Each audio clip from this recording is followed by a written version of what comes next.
Isang malakas na palakpak po para sa ating Panginoon. Hallelujah. Unang-una, salamat po sa Panginoon sa tagumpay na ibinigay niya sa pagdiriwang ng anniversary. Sunod-sunod po yan.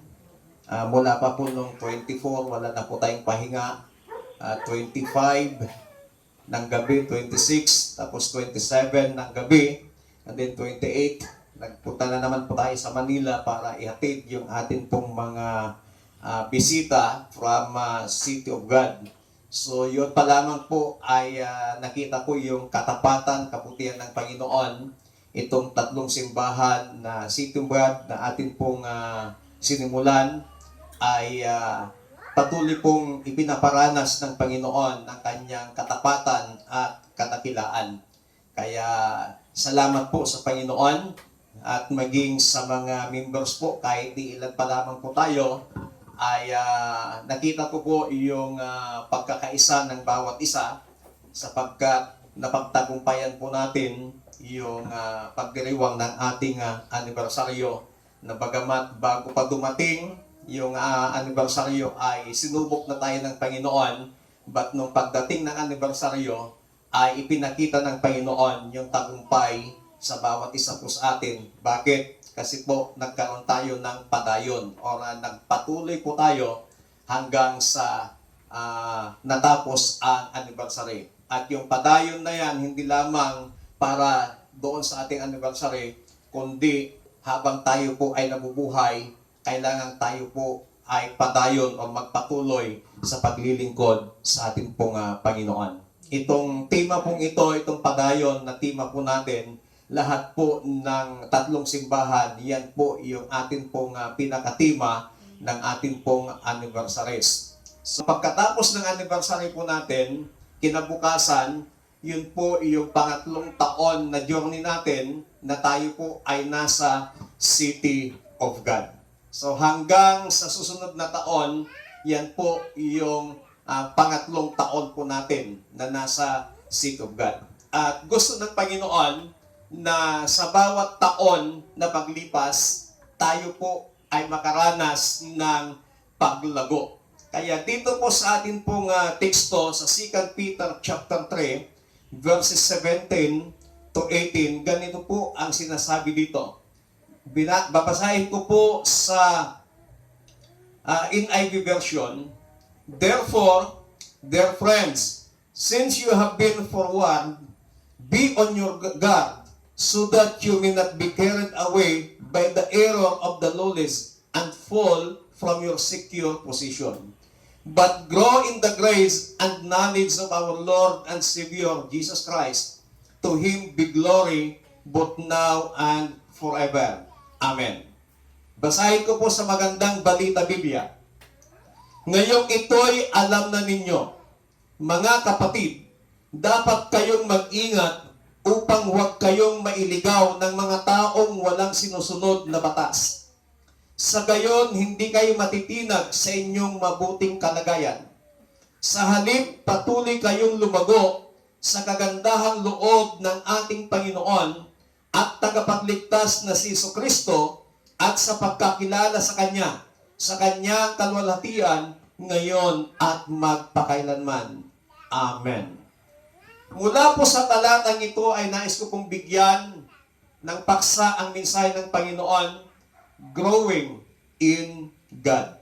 Paglago sa ating pong Panginoon.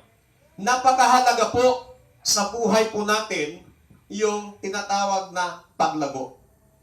Kapag ang isang bata ay makitaan ng hindi niya abnormalities sa kanyang paglago, ang magulang ay nag-aalala. Bakit habang tumatagal, parang hindi lumalago ang kanyang anak? Ang paglago kasi is kasama ang mentalidad, kasama ang paglaki, kasama ang pangangatawan, physical. So yun po yung makikita nating paglago ng isang tao. Kaya pag hindi mo makitaan na lumalago ang isang bata habang siya lumalaki, ang magulang nag-aalala. Pero kapag nakakitaan mo na lumalago yung bata, yung kanyang kaisipan, yung kanyang pangangatawan, yung kanyang mentalidad, makikita mo, ikaw na magulang, natutuwa ka sapagkat yung batang iyong inaalagaan o yung anak mo, nakikita mo na lumalago. So, ganyan din po sa ating Panginoon na kailangan bilang isang mananampalataya in every day, in every year, makitaan tayo ng Panginoon ng ating paglago. At kapag nakita ng Diyos na ikaw at ako ay lumalago sa ating spiritual na kalagayan, matutuwa po ang Panginoon. So, dito natin makikita na yung paglago ay napakahalaga. Growth is not optional. Yung paglago ay hindi lamang optional na no choice ka, kundi kailangan mong lumago. Katulad ng isang tao, hindi niya sasabihin, no choice ako, kailangan kong lumago, kailangan kong lumaki, kailangan kong pakibayuhin yung aking kaisipan, kailangan kong pakibayuhin ang aking exercise para lalong gumanda, lumakas ang aking katawan. Hindi po optional yung paglago. That is commanded. Ibig sabihin, that is imperative. Ito po ay ipinag-uutos ng ating pong Panginoon. Kaya nga, ang sabi dito sa ating pong teksto, meron po siyang sinabi sa verse 17, ngayong ito'y alam na ninyo, mga kapatid, dapat kayong mag-ingat upang huwag kayong mailigaw. So, mayroon pong warning dito ang Panginoon para sa mga nakakaalam ng katotohanan. Ano pong sinasabi niya dito? Ngayong ito'y alam na ninyo. Ano yung alam natin? Ano yung nalaman natin?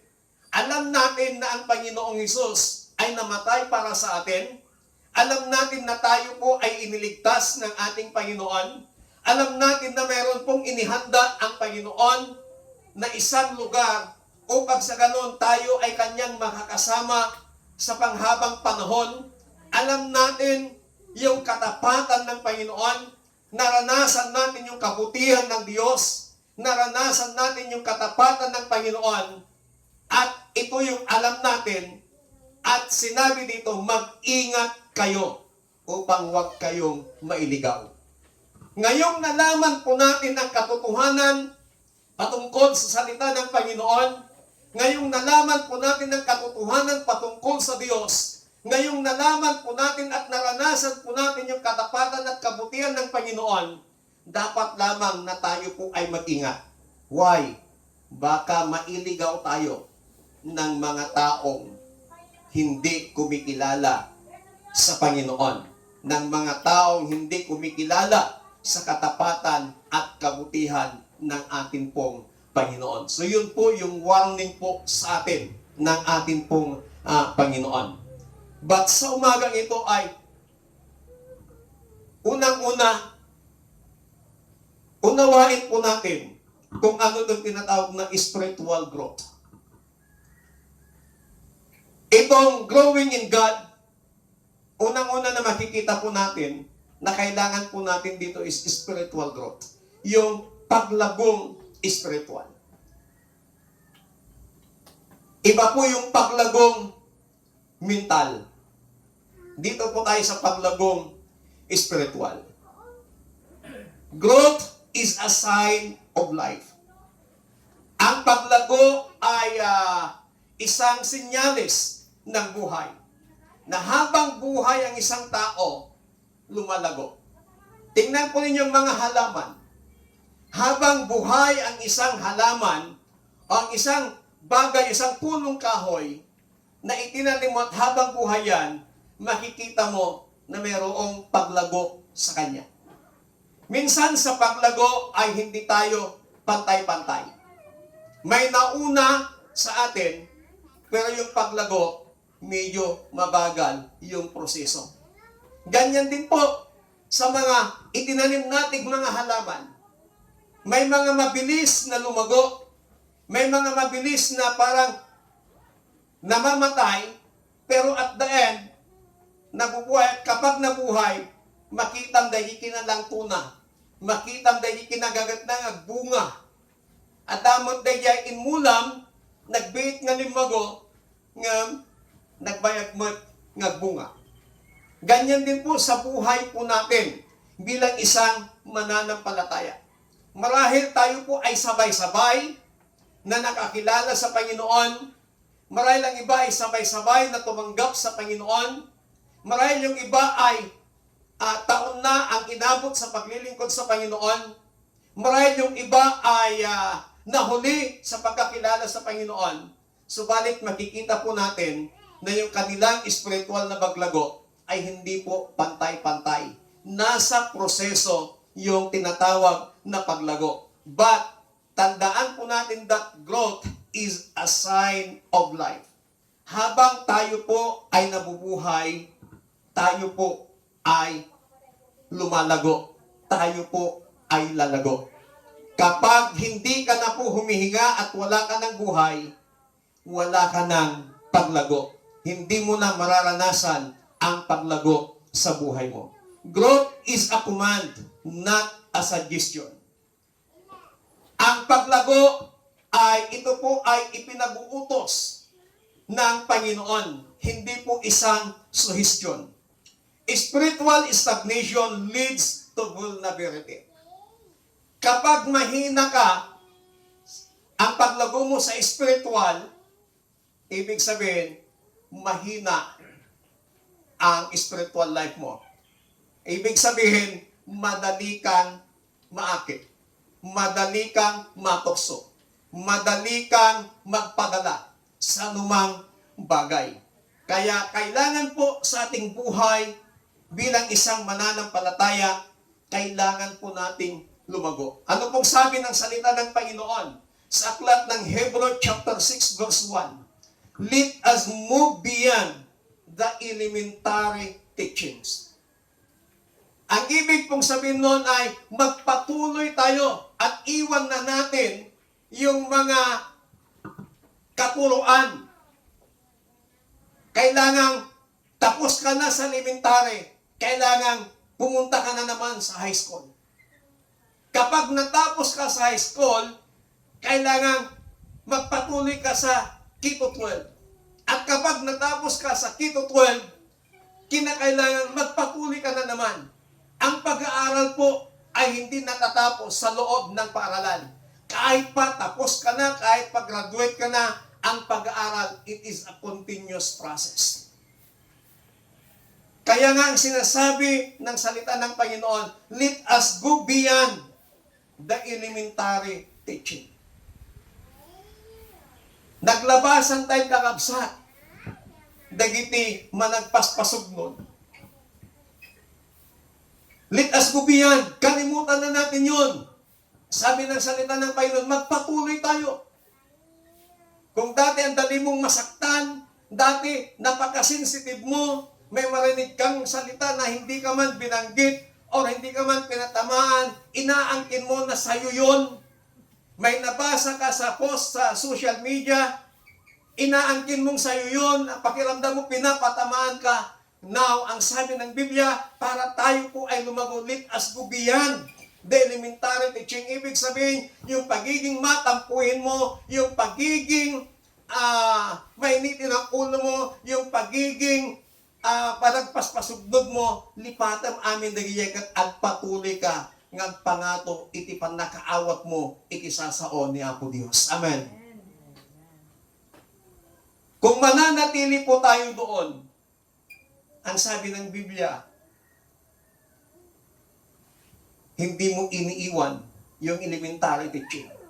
Pero anong sabi? Let us go beyond. Higit pa roon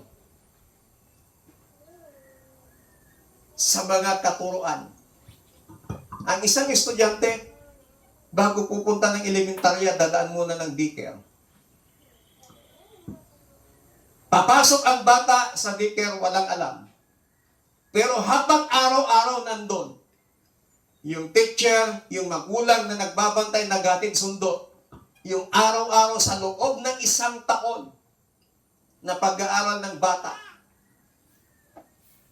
huwag mong sabihin wala siyang natutunan. Yung makita mo lang na marunong na siyang magsulat, kahit hindi pa pantay-pantay yung sulat niya, tuwang-tuwa ng magulang.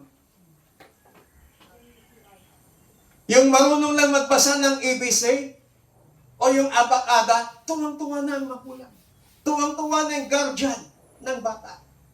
Kasi nakikita niya na may improvements sa bata. Ganon din po sa buhay po natin.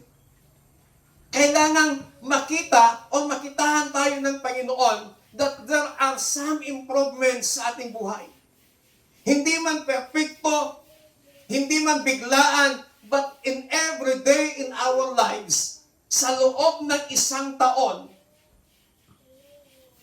bago pagdiwang ang anniversary, makitaan tayo ng Panginoon ng improvements o ng paglago sa ating buhay. Dahil napakahalaga sa Panginoon ng bawat mananampalataya ay makitaan niya ng paglago. At sasabihin ng Panginoon, nawawang anak ko lumalago, nakakatuwa naman. Ang magulang, pag yung bata hindi marunong maglakad, patatayuin ng magulang yung bata. Tuturuan lumakad. At kapag medyo natuto na yung bata, ang ginagawa ng magulang, dito ka anak. Tapos, gaganito yung magulang, hindi ka anak. Kapag tumatakbo yung bata, tuwang-tuwa yung magulang. Kapag malapit na, umaatras naman yung magulang. So pag araw-araw mong ginagawa yon, sa tingin mo yung bata, hindi siya mabilis matutong lumakad. Although na may mga gasgas, ilang beses matumba yung bata, pero yung nanay, hindi pa rin siya nagsasawa para turuan yung anak para matutong tumayo at lumakad. Kapag natumba yung anak, sasabihin ng nanay, tayo ka anak, tayo ka. At kapag tumatayo yung anak, sige anak. At kapag tumatayo lumalakad, sige anak, bilis, ang galing.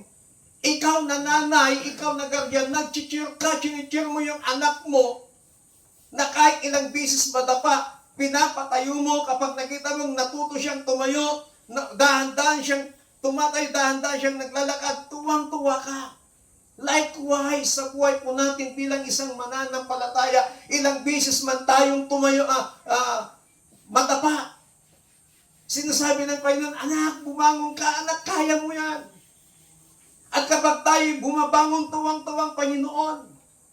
At sasabi ng Panginoon, anak, halika, lumapit ka sa akin. At habang tayo lumalapit sa Panginoon, umaatras naman ng Panginoon para mas makita niya na ikaw ay mas lalong mag-iiger na lalapit at lalapit sa Panginoon katulad ng ginagawa sa mga anak, sa mga bata. At kapag alam na ng Panginoon, alam na ng magulang na pagod na yung bata, humihinto na siya doon at inaantay niya lang makarating sa kanya yung bata. At kapag nakarating, niyayakap at tuwang-tuwa, ang galing-galing mo, anak. Ganon din po ang Panginoon. Nag-cheer po siya sa atin na habang tayo po ay nagpapatuloy, naglilingkod sa Panginoon, habang tayo po ay nakakaranas ng mga ups and downs sa ating mabuhay, nakakaranas ng ilang beses magdapa, ang Panginoon nag-cheer, sige anak, bagong ka, kaya mo yan. Huwag kang sumuko anak, kaya mo yan. At kapag ikaw ay nagpatuloy, at alam na ng Diyos na pagod ka na, naghihintay na lamang na makarating ka sa Kanya. At kapag nakarating ka sa Kanya, yayakapin ka ng Panginoon. So tayo po, kailangan po nating makaranas ng spiritual growth sa ating buhay bilang mga anak ng Panginoon. Bilang mga sumusunod. Bilang mga mananampalataya. Bilang mga naniniwala sa ating Panginoon. Kailangan po natin ng paglago sa ating buhay. Na ang spiritual growth, hindi po optional. But ito po ay command ng ating Panginoon. So ikaw at ako, kapatid, kailangan nating lumago. sa panibagong yugto ng isang taon ng ating church ng Panginoon na pinagkatiwala niya sa atin. Kaya nang makitaan tayo ng Panginoon na tayo po ay lumalago spiritually. Magiging malawak ang iyong pangunawa. Magiging malawak ang iyong kaisipan pagdating sa gawain sa Panginoon. Magiging malawak ang iyong pangunawa sa lahat ng bagay, lalong-lalo na pagdating sa gawain ng Panginoon. Ministry, the work of the Lord is not a competition. Ang simbahan ay hindi po competition. Ang pagsamba sa Panginoon, hindi po competition. Ito po ay pribilehiyo na ibinigay sa atin ng Panginoon. Kaya habang binibigyan pa tayo ng pribilehiyo ng ating Panginoon, huwag po nating sayangin yung privilege na yan. Kasi balang araw, pag sinayang natin yung pribilehiyong yan, baka pagsisihan po natin pagdating ng araw. Kaya habang tayo po ay may hininga, habang tayo po ay may buhay, ipakita natin sa Panginoon na tayo po ay mayroong paghangad sa ating sariling buhay na lumalago o lalago spiritually sa harapan ng ating Panginoon. Palakpakan natin ang Diyos. Pangalawa, na tingnan po natin dito, the foundations for growth. Ano ba yung pundasyon para sa paglago? Sa pagtatanim ng anumang halaman, ng anumang punong kahoy, ng mga palay, meron silang pundasyon na sinusunod. Na kapag hindi nila sinunod yon, sigurado, hindi po lalago yung kanila pong tinatanim. Nang bawat magtatanim, ang lagi yung naririnig sa kanila ay susubukan. Na-failure man sa una sa kanyang pagtatanim. Sa susunod, magtatanim ulit yan. Isa lang ang naririnig ko. Padasan man na pastor. Subukan muli. At habang sinusubukan nila, at habang sila'y patuloy na nagtatanim, hindi nila kinakalimutan ang pundasyon para lumago yung kanilang itatanim. Tayo po, bilang isang mananampalataya, sa ating paglago spiritually, kailangan magkaroon din tayo ng pundasyon. Paano tayo lalago? Yung mga mason, mga karpentero, mga engineers, kapag magpatayo yan ng bahay o ng mga bakod, sinisigurado nila na yung pundasyon, yung paggawa nila ng pundasyon, sinisigurado nila na masunod nila yung proseso ng paggawa ng pundasyon kahit bakod pa lang yan. Kasi tinitiyak nila na magiging matibay yung gagawin nilang bakod, yung gagawin nilang bahay, yung gagawin nilang building, yung gagawin nilang gusali. Kasi kapag hindi matibay yung pundasyon, kunting ugalan, possible makolaps ang anumang gusali na kanilang ipapatay. Ganyan din po sa buhay po natin bilang isang mananampalataya. Kailangang makita po natin yung pundasyon ng ating spiritual na paglago. Number 1 na pundasyon, a personal relationship with Jesus. Magkaroon tayo ng personal na relasyon sa Panginoon. Growth begins with salvation. Hindi mo mararanasan yung paglago pag hindi mo nasimulan na maranasang iligtas ng Panginoon. Nung una, wala tayong kaalam-alam patungkol sa Diyos. Naririnig lang natin ang patungkol sa Diyos. Pero simula nung tinanggap mo si Jesus bilang tagapagligtas ng iyong buhay, nagkaroon ka ng personal na relasyon sa Panginoong Hesus. Magugulat ka na lamang na mula noon na hindi mo pa kilala ang Panginoong Hesus, hanggang ngayon, ikukumpara mo ngayon yung buhay mo. Ang laki po ng pagbabago. Why? Hindi mo lang nakita, hindi mo lang nalaman ang patungkol kay Jesus, kundi naranasan mo pa kung sino talaga si Jesus sa buhay mo. Kaya habang tumatagal, lumalawak yung pag-unawa natin, lumalawak yung kaalaman natin patungkol sa ating Panginoon. At hindi lamang yun, mas lalo mong nararanasan ang katapatan, kadakilaan ng Panginoon. Ang bawat mag-aaral, ang bawat estudyante, habang tumataas ang kanyang pag-aaral, magmula sa daycare, mapunta ng grade 1, pahirap ng pahirap yung kanilang pinag-aaralan. Mapunta ng grade 2, pataas ng pataas yung level ng kanilang pag-aaral. Ang ibig sabihin nun, na habang napagtatagumpayan mo, habang natututunan mo ang isang bagay,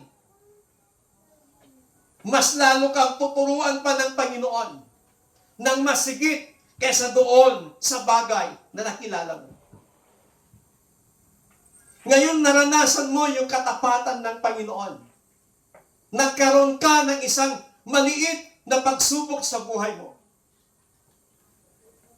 Naranasan mo yung kadakilaan ng Panginoon. Napagtagumpayan mo yun. Huwag mong isipin na hindi ka na ulit magkakaroon ng problema. Magkakaroon ka ulit ng problema. Ibang level na naman kaysa doon sa naranasan mo, na napagtagumpayan mo, na nakita mo yung katapatan ng Panginoon. Kasi bawat level ng pagsubok, bawat level ng problema na ating nararanasan as a Christian life, doon mas lalong ipinapakita, mas lalong ipinapakilala ng Panginoong Hesus yung kanyang sarili sa buhay mo.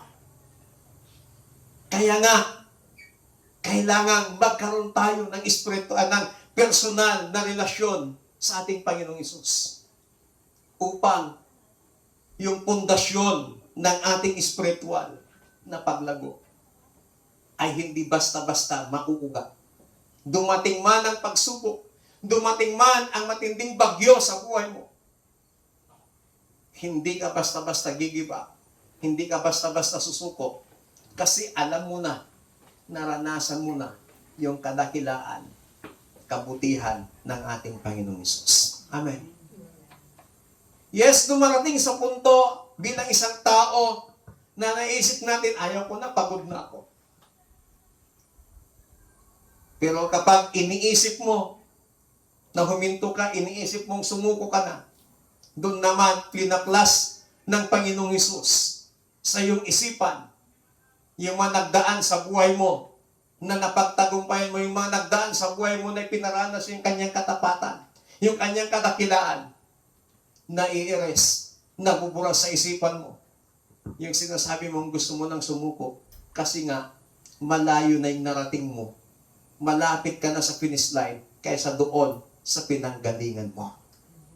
Amen. So habang tumatagal po, mas lalo nating asamin na magkaroon tayo ng personal na relasyon sa Panginoon. Sabi nga ni kapatid na Pablo, Philippians chapter 3 verse 10, one thing I desire is to know Christ deeply. Si Pablo, pagdating sa edukasyon, he is interpreter of the law. Mataas ang pinag-aralan ni Pablo. At bago niya nakilala ang Panginoong Hesus, siya po ay mamamatay tao. Pinipersecute niya yung mga nagkakatipon-tipon na nagpupurat, naglilingkod sa Panginoon. Pero nung time na siya po ay nasa road of Damascus, he encountered Jesus. Nagpakilala sa kanya ang Panginoon. Bago niya nakilala ang Panginoong Hesus, binulag siya ng Panginoon. At pagkatapos niyang binulag, meron pong ginamit ang Panginoon na umalalay kay Pablo, nagturo kay Pablo patungkol sa salita ng Panginoon, nagturo kay Pablo patungkol kay Jesus. At nung natuto na si Pablo, nagpakumbaba si Pablo sa Panginoon, ibinalik ng Diyos yung kanyang paningin. Then, nagsimula na rin nangaral si Pablo. Sa kanyang pangangaral ng salita ng Panginoon, iba't ibang level ng pagsubok ang kanyang naranasan. Yung kanyang ginagawa noon na pag-uusig sa mga mananampalataya, nararanasan na niya nung siya'y nangangaral ng salita ng Panginoon. Naranasan niyang natulog sa tubig nung yung barkong kanilang sinasakyan ay lumubog. Magdamag siya na natulog sa tubig. Ibig sabihin, nung nalunod yung barko, doon sila sa gitna ng dagat. Walang tumulong sa kanila. Magdamag. Naranasan niyang nahagupit. Naranasan niyang nakulong. Pero despite sa lahat ng iba't ibang level ng pagsubok na naranasan niya, hindi siya tumigil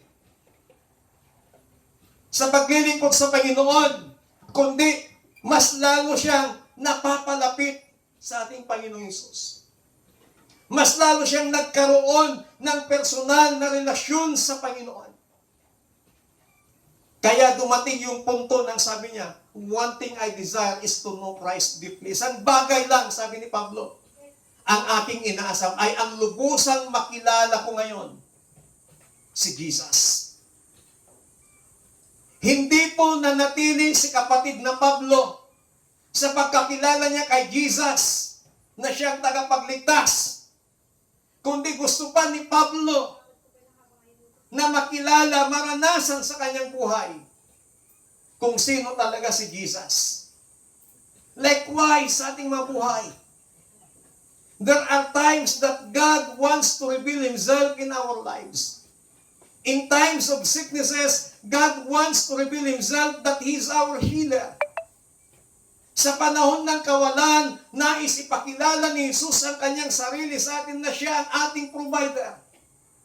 Sa panahon na ikaw ay nababagabag, sa panahon na ikaw ay walang kapayapaan dahil sa iba't ibang problema, iba't ibang pagsubok sa iyong buhay, God wants to reveal Himself that He is your peace.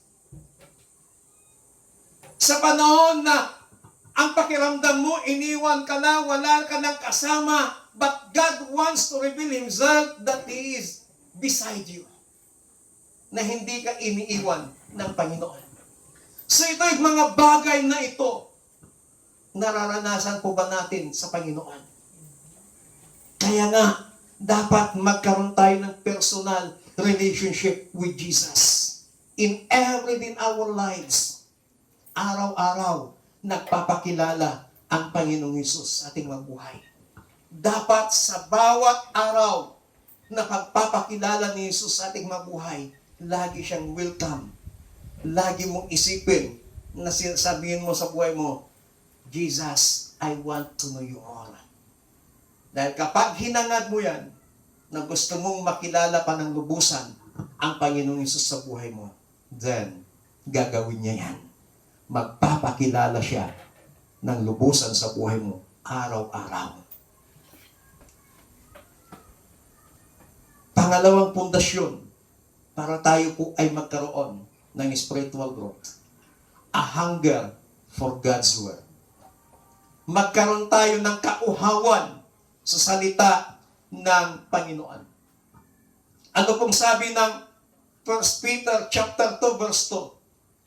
Like newborn babies, crave pure spiritual milk. Ang bata, may mga pagkain na nagtikrave siya. At ang sabi ng salita ng Panginoon, katulad ng mga batang sanggol.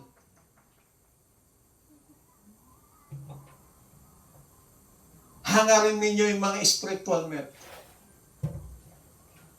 Pati nga pagkain sa bata. Unang-una may proseso. Gatas muna.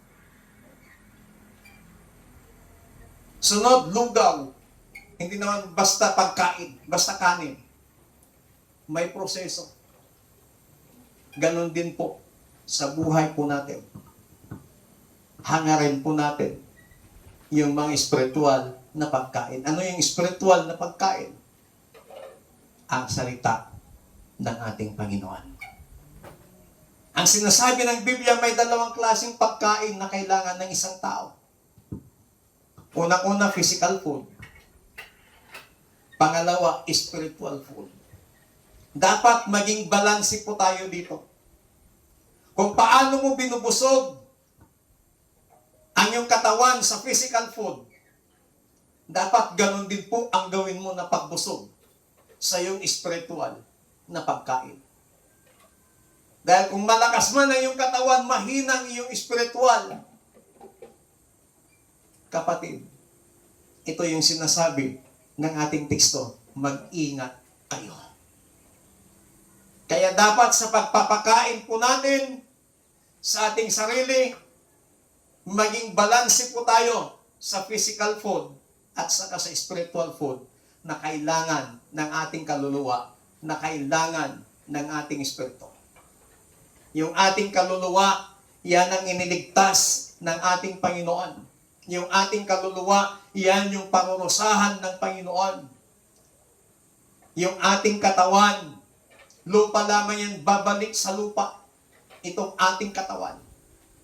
Ang napakahalaga dyan, our soul. Yung ating kaluluwa.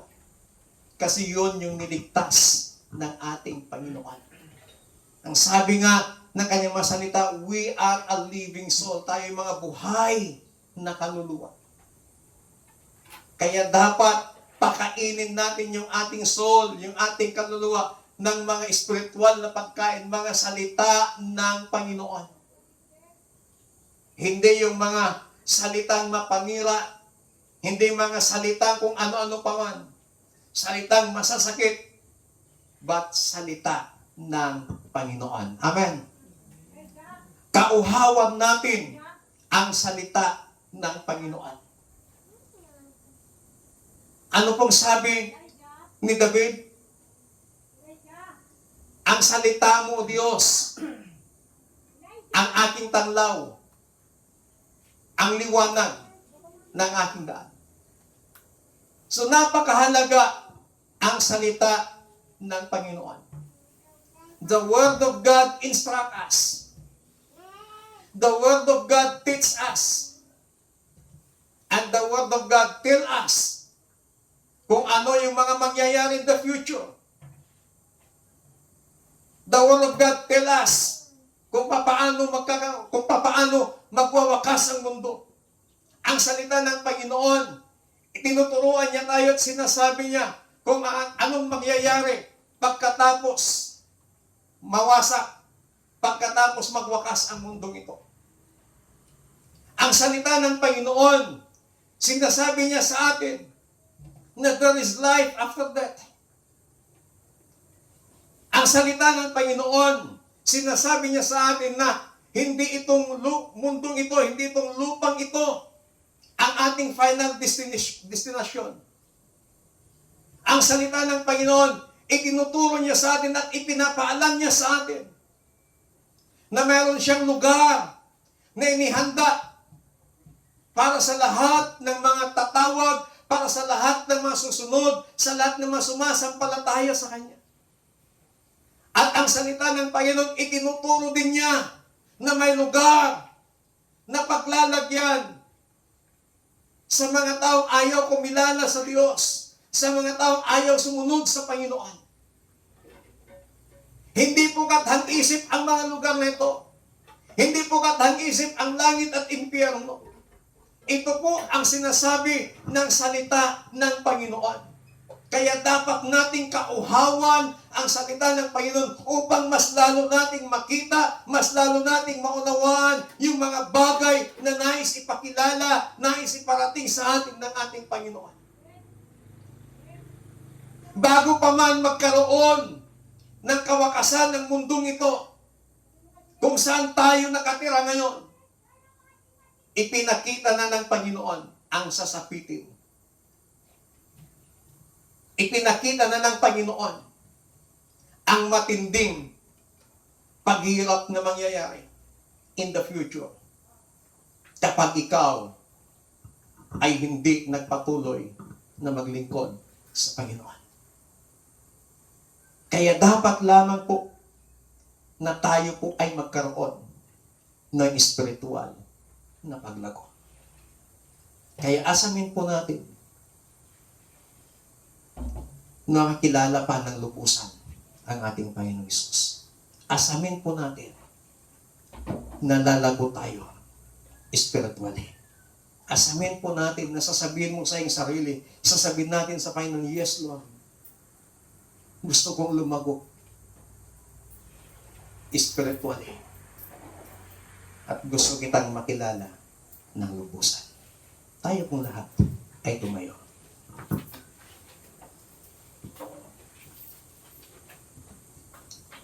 Hallelujah. Kaya sa buhay po natin, mga kapatid, napakahalaga po na tayo ay magkaroon ng paglago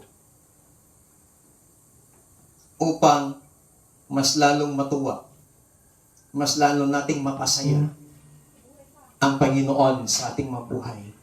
Na makita niya tayo, makita ka niya na nagkakaroon ng pagbabago, nagkakaroon ng paglago ang spiritual life mo sa Kanya. Nawa bago tayo aalis sa lugar na ito, lalabas sa ating worship place na ito, wala tayong ibang aasamin. Wala tayong ibang hihilingin sa Panginoon, kundi ang gusto nating lumago sa ating pagkakakilala sa ating Panginoon. Hallelujah. Oh, we praise you, Jesus. Oh, we glorify your name.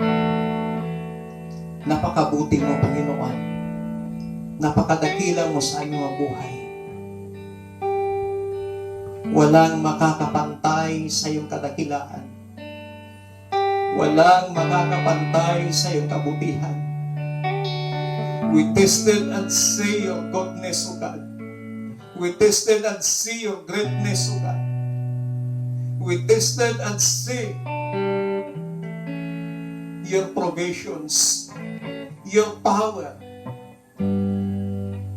Panginoon, hindi kami mananatili at hindi kami makukontento sa mga bagay na naranasan namin sa iyo. Gusto ka pa namin makilala ng lubusan, Panginoong Hesus, sa aming mabuhay. Like Apostle Paul, na gusto pa niyang makilala ng lubusan. Panginoon, in everyday in our lives, help us, tulungan mong bawat isa sa amin to go beyond the elementary teaching. Help us to go beyond. Hallelujah. Lord, help us to grow spiritually. Help us, Panginoon, sa bawat araw ng aming mabuhay, makitaan mo kami ng paglago. Paglago sa aming kaisipan. Paglago sa aming spiritual na kalagayan. Panginoon, patuloy mong ilagay sa aming mga puso. Ilagay sa aming kaisipan mga spiritual na bagay upang maging prioridad namin sa aming mabuhay. Ng mga material na bagay na nararanasan at mararanasan namin dito sa ibabaw ng lupa. Pawang mga temporaryo lamang, Panginoon. Pero yung mga spiritual na bagay ay panghabang buhay hanggang sa walang katapusan. Kaya help us, O God, through the power of your Holy Spirit. Help us to know Christ deeply. And Holy Spirit, help us to grow spiritually. Salamat po, Panginoon, sa iyong masalita. Salamat po. Kami umaasa na ikaw ay aming mapapasaya. At kung makikita mo na bawat isa sa amin ay lumalago spiritually, O God. Salamat ng maraming. We give you all the glory. We give you all the honor, thanksgiving. In Jesus Christ, mighty name we pray. Amen. Palakpakan po natin na malakas ang Panginoon.